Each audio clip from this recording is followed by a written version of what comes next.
വരവേൽക്കാനൊരുങ്ങി Paris. 33ാമത് ഒളിമ്പിക്സിന് തിരിതെളിയാൻ ഇനി മണിക്കൂറുകൾ മാത്രം. രാത്രി 11-ന് വർണ്ണാഭമായ ഉദ്ഘാടന ചടങ്ങുകൾ. PV Sindhu Indian പതാകയേന്തും.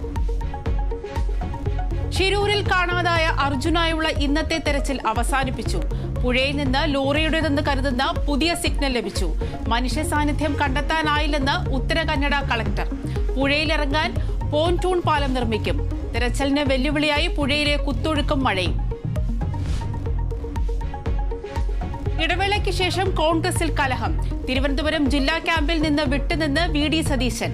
KPCC യോഗത്തിലെ വിമർശനം പുറത്തു വന്നതിൽ അതൃപ്തിയെന്ന സൂചന. നിയമസഭ പാസാക്കിയ ബില്ലുകൾ രാഷ്ട്രപതിക്ക് അയച്ച നടപടിയിൽ ഗവർണർക്ക് സുപ്രീം കോടതി നോട്ടീസ്.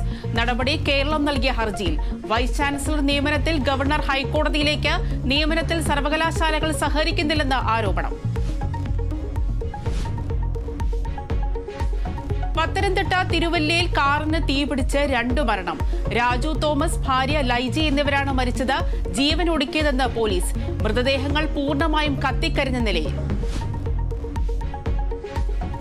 പാകിസ്ഥാനെതിരെ പ്രധാനമന്ത്രി നരേന്ദ്രമോദി. അനുഭവത്തിൽ നിന്ന് പാകിസ്ഥാൻ പാഠം പഠിച്ചില്ലെന്ന് നരേന്ദ്രമോദി. ഭീകരവാദത്തെ ശക്തമായി നേരിടുമെന്ന് മുന്നറിയിപ്പ്. കാർഗിൽ വിജയ് ദിവസിൽ ദ്രാസിലെ യുദ്ധസ്മാരകത്തിൽ പുഷ്പചക്രം അർപ്പിച്ച് പ്രധാനമന്ത്രി.